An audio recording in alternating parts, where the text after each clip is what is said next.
Moi, j'ai perdu de l'argent, mais j'ai perdu énormément d'argent en immobilier aussi. Tu as perdu environ combien d'argent en immobilier? En immobilier, bon, par exemple, j'ai eu à faire des opérations aux États-Unis. J'ai perdu parce que bon, j'avais besoin de sortir de ces deals-là, tu vois. Moi, la leçon que j'ai retenue en fait des États-Unis, par exemple, c'est la qualité du marché, c'est-à-dire qualité de logement et in fine qualité du locataire. Quand tu fais, comme on dit toujours en Afrique, quand le moins cher est toujours cher. Donc à un moment donné, si tu vas acheter trop bas pour louer à des personnes qui n'ont pas nécessairement les moyens, tu vas avoir des problèmes jusqu'au bout là. Donc en fait, et c'est ça, c'est que le problème aussi, c'est que j'ai testé des marchés en prenant des risques.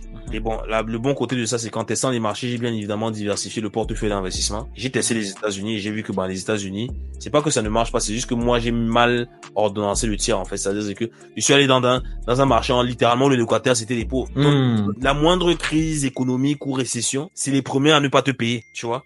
Et si par exemple tu as fait un emprunt bancaire et que tu espérais par exemple le rembourser avec l'argent du loyer.